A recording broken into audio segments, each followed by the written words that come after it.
Salut à tous, alors aujourd'hui petit tuto d'installation des kits BIM, donc des petits panneaux solaires à installer soi-même sur sa terrasse, sur son jardin. Donc vous allez voir que c'est très rapide et surtout très facile. Alors si jamais vous tombez un peu par hasard sur cette vidéo, sachez qu'elle fait partie de toute une série qui est dédiée aux panneaux solaires, aux batteries, aux économies d'énergie à la maison. Donc on va tester pas mal de petits produits, donc n'hésitez pas à vous abonner à la chaîne parce qu'il y a plein de vidéos qui sont sorties, mais il y en a plein d'autres qui vont venir. Et puis notamment à propos de BIM, je vous ai aussi fait une autre vidéo qui vous explique bien sûr le fonctionnement, ce qu'on peut attendre de ce type de solution évidemment, puisque on parle quand même de coûts assez importants, donc il faut bien réfléchir avant d'acheter. Alors ici on a un kit de BIM Énergie, donc vous voyez que c'est un carton qui est assez compact, ça veut dire que globalement les panneaux prennent pas trop de place, vous pourrez les transporter assez facilement, mais attention, ça pèse quand même lourd, puisque ici on est à plus de 30 kg, on va le voir, chaque panneau pèse quand même 5 kg, donc voilà, vous y prenez pas tout seul, vous allez vous casser le dos, il faut au moins être deux pour porter tout ça, et puis quand vous faites livrer aussi, voilà, si ça arrive en bas de l'immeuble, il faut quand même pouvoir l'emmener chez vous. Alors à l'intérieur on trouve un petit guide d'installation et une documentation technique. Je précise que ici on a pris un kit d'installation au sol,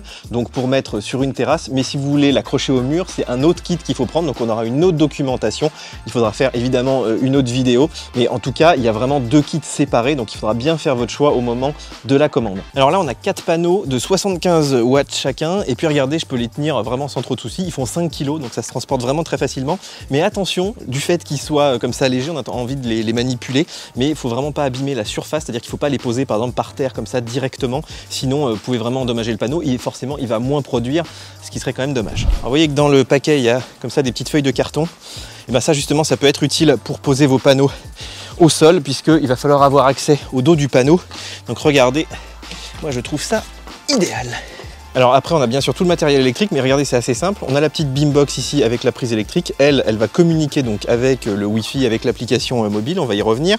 Là on a le micro-onduleur, un outil indispensable avec des panneaux solaires, parce qu'il va convertir donc le courant continu des panneaux en courant alternatif pour pouvoir le brancher dans la prise. Et puis bien sûr on a un petit câble de connexion aux panneaux supplémentaires. Alors avant d'acheter ces panneaux et de les installer, il y a quand même des petits prérequis essentiels. Déjà c'est une bonne exposition. Évidemment l'idéal en France et en Europe c'est de les exposer plein sud, mais bon, des fois on a une maison un peu sud-est, un peu sud-ouest, mais je dirais que si vous êtes plein nord, oubliez un peu les panneaux solaires, ou alors vraiment vous allez avoir un rendement médiocre. Et puis surtout il faut avoir de la surface, c'est-à-dire que là on a quand même 4 panneaux qui doivent être orientés dans le même sens, donc qu'ils soient accrochés au mur ou sur une terrasse, il faut avoir assez de place. Vous pouvez les mettre en largeur, vous pouvez les mettre les uns derrière les autres, mais il ne faut pas évidemment qu'ils se masquent entre eux, donc c'est un petit calcul à faire, vous avez les dimensions des panneaux, mais vraiment prévoyez une bonne exposition et un bon espace, parce que sinon vous pourrez tout simplement pas les installer. Alors il y a aussi des prérequis électriques. Déjà il faut avoir une prise extérieure qui soit pas trop loin, ils nous disent une dizaine de mètres maximum, puisque dans l'idéal il vaut quand même mieux éviter les rallonges.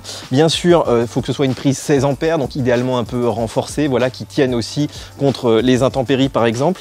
Il faut faire attention aux sections de câbles aussi. Là on met un seul kit, donc en général une prise classique ça va, mais si vous avez besoin de mettre 2 ou 3 kits, attention, il faudra quand même des sections de 2,5 mm². Il faut aussi un disjoncteur différentiel 30 mA, mais ça je dirais que c'est la norme en France, donc rien de spécial. Si vous avez une installation relativement récente, si vous avez une vieille maison, faites quand même contrôler tout ça par un électricien avant d'installer.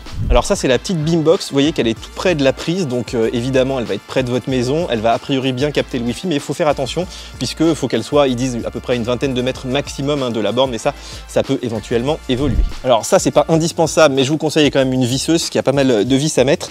Et puis ça c'est par contre indispensable, sauf si vous vissez les supports à votre terrasse par exemple qui est en bois, mais moi c'est pas le cas, c'est du béton, donc on a besoin de lester les panneaux. Donc là ils disent au moins 10 kg par pain ou par sac de sable, vous mettez ce que vous voulez. Je vous mettrai la référence, moi j'en ai pris chez Leroy Merlin qui coûtait voilà 1,5 €, donc c'est vraiment pas très cher, mais c'est indispensable pour pas que vos panneaux s'envolent, surtout si comme ici il y a quand même pas mal de vent. Alors la première étape c'est de mettre tous les panneaux à l'envers, je vous l'ai dit, protégez-les bien, moi je les ai mis sur les cartons d'emballage, ça va bien. Après il va falloir donc fixer ces petits supports en métal, donc il va falloir visser, il y a 2 vis par support. Alors, malheureusement c'est des vis crantées, donc votre petite visseuse ne servira à rien, donc faites-vous aider, parce qu'il y a quand même 4 vis par panneau, 4 panneaux, 16 vis, voilà, et bon, si jamais c'est pas assez serré, aidez-vous d'une pince éventuellement. Alors l'étape suivante c'est d'accrocher l'onduleur au panneau le plus proche de votre prise électrique, donc nous ça va être celui-ci, et il s'accroche sur la petite plaque qui est derrière chaque panneau, donc un seul onduleur qui va transformer, je vous le rappelle, le courant continu des panneaux en courant alternatif pour notre prise. Deuxième étape, on vient poser ces petites plaques qui viennent donc solidifier l'ensemble, et bien sûr venir accueillir donc le lestage, le sac de sable ou le parpaing. Alors l'étape suivante c'est de mettre les parevents, dont un qui contient donc l'onduleur, et on les met donc sur les 4 panneaux. Il y a 2 petites vis à accrocher, c'est simple comme bonjour. Bon, dernière étape la plus importante, on va relier nos panneaux solaires à l'installation, on va les relier entre eux aussi. Pour ça, ils vous ont fait un petit schéma électrique. Alors, pas de stress avec le plus et le moins. En fait, il y a des détrompeurs partout. En gros, vous pouvez pas mettre le plus sur le plus, donc pas de risque de courjus. En gros, vous allez relier tous vos panneaux en série, hein, le plus de l'un au moins de l'autre, etc. jusqu'au bout. Et au bout, le câble, en fait, qui reste, il va se relier à une rallonge qui va revenir au premier panneau sur lequel il y a l'onduleur. Et en fait, sur l'onduleur, donc vous allez connecter le plus et le moins des 4 panneaux réunis. Ensuite, l'onduleur, lui, il va falloir le connecter à la Beambox. Hein, il n'y a qu'un câble, vous ne pouvez pas vous tromper. Et la Beambox, une fois que tout est branché, vous la branchez donc sur votre prise. Voilà. Et là, en principe, vous allez avoir une petite diode verte sur l'onduleur qui va clignoter. Ça veut dire que tout fonctionne, que vous produisez votre électricité. Si jamais c'est rouge, pas de panique, c'est juste que soit c'est mal branché, soit vous êtes mal orienté, par exemple vous ne produisez pas parce qu'il n'y a pas assez de soleil. Mais en général, si vous regardez bien le petit schéma ici, vous devriez vous en sortir. Bon, alors maintenant qu'on a bien tout branché, qu'on produit, on va aller voir ce que ça donne au niveau de l'application mobile. Alors après, vous avez l'application donc MyBeam, donc qui est disponible sur iPhone et Android, qui est hyper simple à installer. Alors il faut se créer un compte. Moi j'avais déjà un compte sur le site, mais il n'a pas repris, donc je me suis recréé un compte. Et puis à vous demander aussi tout un tas d'informations, y compris aussi votre numéro Enedis là pour se connecter sur votre compteur et faire des petites comparaisons de consommation. Donc ça va être assez utile. Je dirais que l'installation est hyper simple, il suffit de scanner un petit QR code sur la Beambox et après vous êtes vraiment guidé. Par contre, faites attention que la Beambox soit bien à portée du Wi-Fi. Moi j'ai eu un petit peu au début des erreurs et tout parce qu'elle était juste à la limite du Wi-Fi. Donc vraiment, soit vous déplacez la borne, soit vous mettez la Beambox sur une prise qui est pas trop loin. Et ça c'est vraiment très important parce que sinon vous allez être frustré dans ce que vous allez avoir d'affiché, ça va pas être temps réel par exemple. Bon, une fois que l'application est installée, vous devriez avoir ce petit menu. Donc, on vous montre votre production. Alors là, on est quelques jours après l'installation parce que voilà, c'est l'hiver. Évidemment, on a fait ça en milieu d'après-midi, donc il faisait nuit. On n'a quasiment rien produit. Mais voilà, un jour normal, vous avez un petit soleil comme ça avec votre objectif de production en fonction de votre localisation, de vos nombres de kits, etc. Si vous appuyez sur le petit soleil, vous voyez la puissance instantanée. Vous voyez 140 watts ici, ce qui est pas mal. Mais moi, je suis monté à plus de 200, 250. Votre production depuis l'installation, enfin depuis le début du mois. En tout cas, ici, là, je suis à plus de 2 kilowatts, donc c'est pas incroyable, mais c'est déjà pas mal.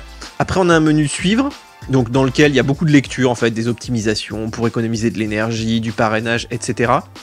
Le menu comprendre, donc ça je vous ferai une vidéo un peu plus détaillée soit avant soit après pour vous expliquer tout ça, le talon de consommation et tout, mais là vous voyez déjà votre consommation, en fait ça c'est vraiment, il est connecté au Linky, donc vous voyez jour par jour combien vous consommez, il vous met aussi les kilowattheures. Moi je trouve qu'elle est mieux faite que l'appli EDF et moi et compagnie parce qu'on voit vraiment mieux les consommations et puis vous voyez aussi donc heure par heure effectivement ce que vous avez consommé, donc vous voyez ici voilà le nombre de wattheures toutes les 30 minutes, donc c'est un bon indicateur pour savoir combien de kits il faudrait pour arriver à effacer votre talon de consommation. Donc ça on en reparlera. Le menu produire c'est le plus intéressant puisque donc on a la production là, mais on a aussi des statistiques. Donc par exemple si je mets par jour, vous voyez ici on voit par rapport au nombre, par rapport aux heures, est-ce qu'il y a eu de l'ensoleillement, etc. Donc c'est assez intéressant de voir comment on a produit. Là le jour où il a fait vraiment le plus beau, vous voyez que c'est assez homogène, mais on a fait qu'un kilowattheure. Donc est-ce que j'avais des ombres sur mon panneau, est-ce qu'il était mal orienté? 1 kilowattheure c'est pas mal, mais sur une journée on va dire de 6 heures, 7 heures d'ensoleillement, bon c'est pas incroyable non plus, donc je pense qu'on peut encore optimiser ça. On verra hein, sur la durée, je vous ferai d'autres vidéos sur la durée, mais voyez déjà un petit peu après quelques jours on a effectivement déjà un petit peu de production d'électricité et ça fait plaisir. Voilà, pour terminer, donc là je vous ai parlé rapidement de l'application, on reviendra un peu plus en détail hein, sur les talons de consommation, la façon dont fonctionne Beam, donc je vous ferai une vidéo soit avant soit après celle-ci. Par contre ce qui est quand même important vraiment, c'est au début de jouer avec l'application, c'est-à-dire de bien regarder ce que vous produisez et surtout d'essayer d'orienter vos panneaux de la meilleure façon possible. Moi je les ai mis plein sud, mais chez certains peut-être que c'est mieux sud-est, vous avez peut-être moins d'ombre, et par exemple l'ombre c'est vraiment un critère aussi très important. Par exemple moi j'avais des petites plantes devant les panneaux qui faisaient légèrement de l'ombre, mais j'y prêtais pas tellement attention, et en fait si vous avez une ou deux cellules qui sont complètement bouchées par des ombres, vous pouvez diviser par deux la production de tous vos panneaux, parce que tout est en série, donc là aussi je vous l'expliquerai un peu plus en détail, mais c'est vraiment très important d'avoir absolument aucune ombre devant les panneaux, en tout cas de les minimiser tout au long de la journée. Donc essayez voilà, de jouer avec les applications, de voir ce que vous produisez, mais en gros un kit de 300 watts il doit pouvoir produire en plein soleil 250 watts. Si vous n'avez pas à peu près 250 watts vraiment en plein soleil à midi, c'est que vous avez un souci soit d'orientation, soit d'ombre, soit de branchement éventuellement. Bon les amis, je vous ai mis tous les liens donc, pour acheter ce kit BIM Énergie sous la vidéo. Peut-être que j'arriverai à négocier des codes promo. Alors on va sûrement faire d'autres vidéos, peut-être qu'on installera un deuxième kit, d'autres types aussi de panneaux solaires, des batteries. Donc je vous ai déjà fait des vidéos, on va en faire d'autres. Donc abonnez-vous à la chaîne, soutenez-nous avec un abonnement VIP puisque toutes ces vidéos ne sont pas sponsorisées ni par BIM ni par qui que ce soit. Donc c'est très important de faire ça de manière indépendante. En tout cas, bien sûr, téléchargez nos applications mobiles, mettez-nous des petits likes et nous on se retrouve très bientôt pour une nouvelle vidéo. Ciao ciao.